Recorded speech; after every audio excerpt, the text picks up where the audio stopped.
Okay, so this is actually day 2 of filming this update video, and today I just want to talk about the layout because the first day I just covered like the locomotives and rolling stock I have, and yeah, let's just get started. I'm trying not to be so super loud. My mom's still sleeping, so yeah. First of all, here's the layout. It's a 7x4. It's not 8x4 because the scrapbook table's in the way. And I have to leave this little gap open to access like the air conditioner, which is wintertime, so that's why it's covered up. So, yeah, this is Pink's foam board that I'm using for the sturdiness of the layout, which is it's optional if you can put on your layout or not. But I feel like I kind of wanted to have mine with this because you can do whatever you want with it. The layout is a Code 83 layout. The track is mainly Atlas Code 83, pretty useful. There's also micro engineering and Pecco, if I'm saying that right. They got some good track as well. Also Walther Shinohara, which is what that switch is back there. I'll get to that later. But that's pretty useful Code 83. I'm mainly using Walther Shinohara Code 83 track and Atlas Code 83. The majority of it is Atlas Code 83. I'll show you a picture of the layout plan right now on the screen. The layout will subject to change. Probably maybe some little adjustments, but for now everything that's on there is what's going to be on the layout, or what I plan to have on the layout. The system I use is, I think it's called Scarmed. That's only the free trial thing because you can only have, they said it's like 100 pieces of track you're able to use, and once that happens you can no longer use the track unless you like get rid of some. Just want to talk about this is what my dad got for me off eBay. He gave it to me as a Christmas present. I told him about this. This is a Walther's Shinohara double crossover switch, which is really what I wanted to use for my layout. My dad got it for like $60. I found it on eBay for I think 40, but I got it for 60 because it was a bid and he won the bid.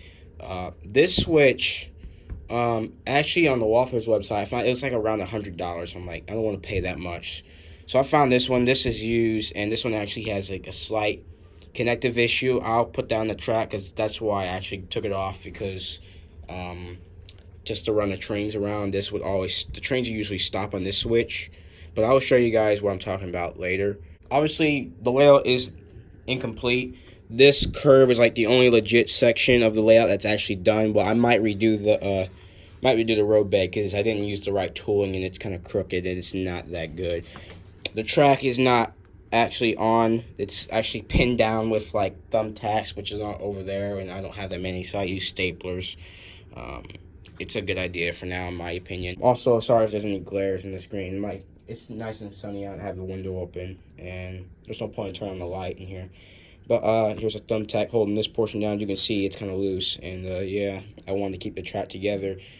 And I'm not gonna caulk that thing down yet until I actually am happy with what I have done with the layout. In that case, I just want to get the full round layout done. I need the right tracks and switches, and I don't have that yet.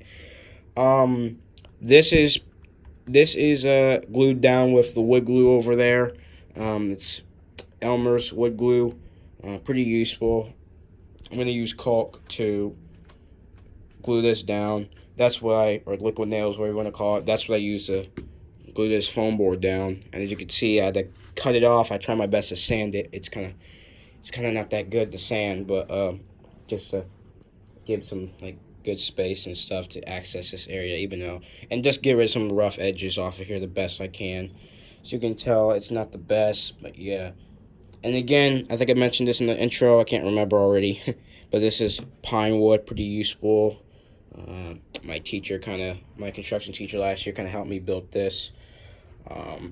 One thing I could say is actually this side is actually scratched up, and I need to sand that down with some sandpaper. The reason why is because of my cat, because cats like to claw on things. This area right here is gonna be a little yard, probably 4 or 5 tracks long. If you go back to the scarring picture I presented on screen just a while back, that's what it's going to look like. This switch here is, I believe it's a remote switch. It's Atlas Code 3. I think it's a 542 or 543i. I'll put the text on the bottom if I'm wrong to correct myself with it. I realized that the Atlas Cody 3 number 4 switches are actually like this portion is much closer to the rail and they seem more useful. And actually they're custom lined. These are not custom lined, these are just like regular, and these are insulated. I don't know if I'm gonna have powered frogs or insulated frogs yet. I know that's a big decision, but I'm gonna figure that out when I get the chance. So yeah. But for now, I think I'm going to use this for my grain siding, because I'm actually going to have 2 grain facilities, one on that side, which is where the switch is, and I'm going to have another one over here, which I'm actually currently starting to build this table at the moment. It's going to be a 3x3, same height, it's 3 foot, so it's just going to be like a square table, and I'm just going to use this for industrial purposes on the layout, but I'll get to that later. Now these 2 right here, my dad got me for Christmas of 2018. These are not going to stay on the layout. These are Code 100 old brass tracked railroad crossings. This one is a Bachmann, and actually, I guess my sister decided to come over here and mess with my layout and broke this. If you remember the intro of all the engines running around, this was not broken. This was already broken. I kind of broke this on accident. I don't remember how, but it just broke on accident. I tried super gluing it, but it's kind of tough to super glue back on. But again, and this is cheap, and I know there's a lot of people that don't really like this that much, because actually the weight on these things is kind of wonky, and the crossings, as you can see in the video earlier, they just like bounce on like crazy. This one right here is a Tyco.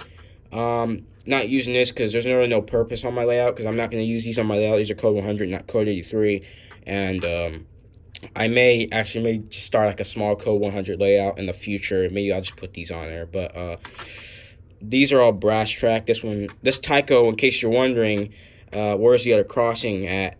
Crossing gate. This one only came with one. The boxes for these are right over here. This one was the Bachmann. There's nothing special about this one. This one is the Tyco. If you are a Tyco rail fan, or not rail fan, model railroad like Dirty Dan Trains is, and maybe S&T, if you ever see this video, you might be familiar with this. But again, I might not use this. I just cut some road bed that I had to just like use to hold the layout up. None of this right here, besides the curve over there, is glued down. This is all. There's no road bed over here. This is not even legit yet, because then I'll have to. This curve will be here, but there's gonna be a couple switches that'll be going to the industrial area over here in this portion of the layout once it's finished, and once I get the table built or completed. This curve is pretty legit, but it's just there's no road bed, and I have to measure up and cut certain sections of flex track and get this section of the line finished first. That way I'll feel comfortable with the layout before doing all that. I don't know if I mentioned it already, but this is going to be a double loop layout, as you saw in the picture earlier. I actually forgot to mention that this little siding right here, this is not going to be here. This little siding, this is just something I kind of just put up on the layout for now, temporary, just to put my trains in the siding, because this is the only Code 83 switch I have. I do have 2 Bachmann Code 100 steel alloy switches, and they're crap, and I do not like them at all, because my trains tend to derail on them a lot. So those are not going to be used again anytime soon. I'm not going to use those if I build a Code 100 layout in the future. I'm definitely going to get rid of those. Most likely that'll be used with nickel silver and stuff, but that's not until like in the future, so that won't happen for now. Anyway, just to talk about where everything's going to be at the layout, you saw in the picture earlier. Like I said, this is going to be a table 3x3, 3 foot tall. I'm planning to have another grain facility here, and maybe an oil refinery or something like that, or in this portion of it where the typewriter is at. That's where the table's going to be. Have a switch come back out this way. I may put a station up around there somewhere. I'm going to have a little town over here where that area is, where all the road bed is piled up at, and there's going to be like a little town there.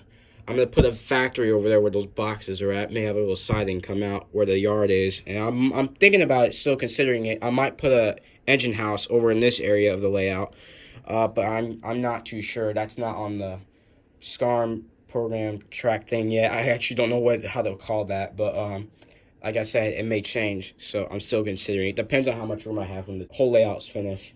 Traction and crossover, where this switch is, I'm going to probably replace that with a number 4 switch instead of this one. And have it crossover, and there's going to be double track right here. This one, there's going to be another switch crossover. There's probably going to be a switch coming out into the spur.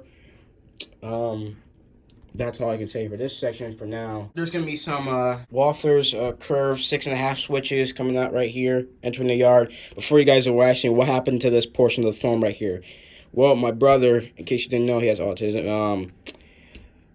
He actually used a marker and just poked holes on this thing, and it's not too bad, but I was not happy with it. But it doesn't matter. When I finish the layout, I can start putting foliage and stuff down, and then grass and stuff, but that won't be into the future. And that's all I can say for now for that section. I can't remember if it was this section right here. It might be all the way down to that end of the layout. I'm gonna have a little like warehouse, something like that, for like box cars to be sat down at. This double crossover, which is where this stretcher track is, which this is temporary. I temporarily had this here just for the beginning of the video, but the train's running around. Like I mentioned earlier, this has a connection issue. I'll show you that after I finish talking about the layout. This is where the grain building facility is going to be at in this particular area. There's going to be like a little spur for like the grain cars to sit at on this side of the layout. Not much I can talk about here. This is where the warehouse is going to be, obviously a little warehouse, and this is going to loop around again. More curve, another Walther Shinohara 6.5 curve. The good thing about the 6.5 curve turnouts is that they're only the inner tracks going out. Let me see if I can try to think of this the best way I can. Sorry about that. But like, so you have this outdoor track, and I gotta be careful. That's a stapler I had to use. Here's the inner track. The outer track is what I'm trying to say. My bad. The outer track is a 24 radius, and the inner track is a 20 radius, which is pretty good for my layout. And obviously the inner track, instead of using just code 83 22 radius like the outer track, I'm gonna probably use flex track and make it probably a 20 radius, so the best I can outweigh at least my 3-axle power locomotives. They're not too big. They can run on that pretty well. So that's all I can say as of for now.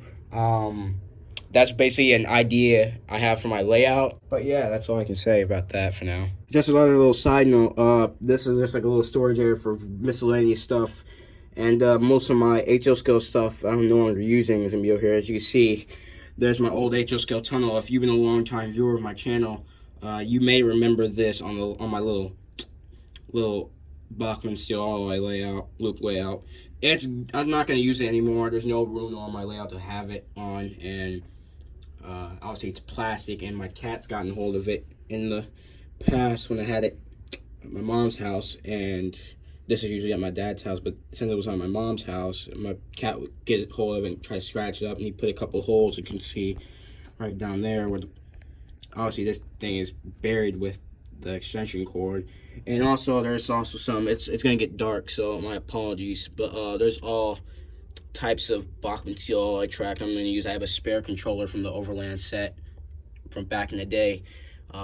I don't use that one no more because you have to plug it in, unplug it to like turn it on and off, instead of, there's no on and off switch on it.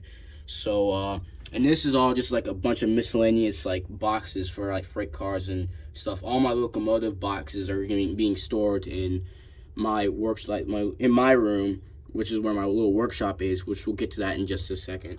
Okay, so I'm showing you guys about the issue with this double crossover switch. I'm using my GP9M, and as you can see, it just stops. Like, and I've cleaned this thing, and let's run it back again and watch. Yeah, I don't know what the issue is, so I want you guys to comment and ask, like, what do you think the issue is? Because I've cleaned this thing a lot, and, like, I've cleaned this so many times, and it's still having that issue.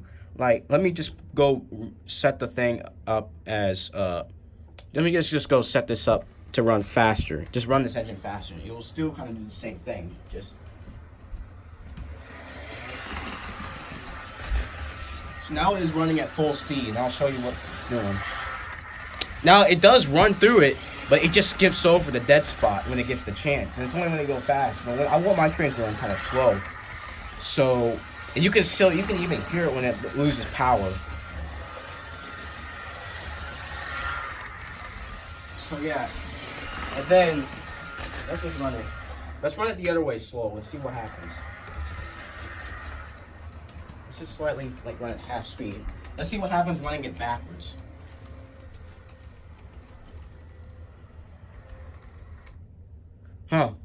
It's even doing it on that side too, which is weird.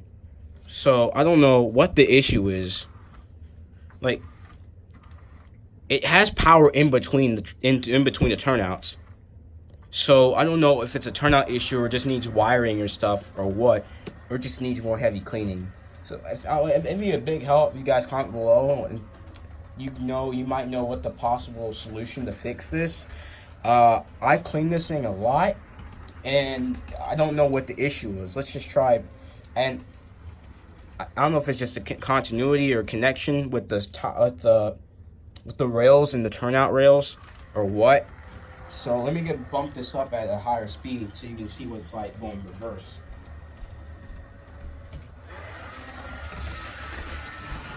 Okay, now it's going reverse. Let's see what happens.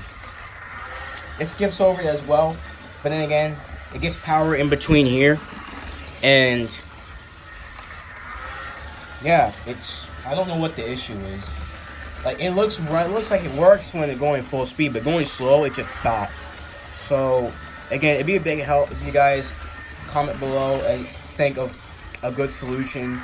If you might know the solution, it'd be a big help. Leave it down in the comments, and it'd be a big thanks. Alright, so we just covered the layout. Now I want to show you guys my little work area. So here it is. It's a little table, and you can tell already it's very dusty. It's kind of been piling up a bit. Not much has happened. I don't have the money really, so I can't get much done at the moment. But yeah, here's the workshop. Well, my little workbench actually. There's like a cutting board. This is plastic, I believe, or no, I don't know. I don't know what type of material it is, but it's really useful. It was originally on my little desktop, but it's a mess at the moment, and I just cleaned it. So yeah, you can see here's like a little box. The box actually came from the Concord ICG hoppers, which you guys are probably wondering where those are at. Well, there they are. They're buried under some soldering iron instructions and like little cards from like model train places. Oh, the freaking thing. There we go. So you can see we have some of my extra freight cars. Not going to talk about those because I've had those for a long while. You guys have probably seen them. Either these are on this shelf, stored back here because they need metal wheels, which a bunch of them do, but some of them I still usually run them, or they need coupler replacements. But really, only a couple of them need coupler replacements. Like this livestock Union Pacific car. This is the Bachman. Came with the Overland set. Oh, I gotta be careful not to kick this. Needs couplers, and I think that needs new wheels for sure. And I'm still waiting to get trucks for these 3 hoppers because I would like to get them out onto the rails as soon as possible. They've been here for like 2 years. So this right here that you guys are seeing right in front of you is actually a custom built train shelf I built in my construction/carpentry class last year during school. My carpentry teacher helped me put this thing together, and I'm actually really happy the way it turned out. Obviously it's made with pine wood, pretty sturdy, pretty nice. He asked me if I wanted to stain it, but I was like, nah, because I just want to keep it plain, the plain like wood color and stuff, you know. I didn't feel like staining it, or I didn't want to decorate it or anything like that. But you can tell it's got old Bachman steel alloy track as for like keeping the cars up for display, and also just a kind of slightly more safer way to keep the cars from not moving and rolling around. And obviously you can tell this is like a substitute for this shelf, this track, because it's in terrible condition or it's getting there. As you can see here, this piece is warped, so it's obviously really not that good to run on no more. The first 3 shelves have old Bachman steel alloy track on them. As here's the purpose for that track, as you can see. I'm actually, like I said again, I'm happy how this turned out. The 4th one, or you can say the 2nd one bottom up, obviously it has the collar track I bought a few years ago at the Museum of Transportation in Kirkwood, Missouri, or St. Louis, wherever we want to call that location. But apparently the reason why I bought the sorry, I'm just sitting down right now. But The reason why I bought this Kato track is because I honestly thought this would work with my Bachmann steel alloy track, but it turns out because they have a different size slider, as you can see these little tabs right here, that makes it easy to couple, or not couple, but like put the track together as this Bachmann's turn easy. These right here are way smaller, and they're different. They're actually a different gauge, I think. Well, not a different gauge, but like different rail code, and I think this is code 83, which would be useful for my layout, but I'm not using Kato track, even though it's pretty useful.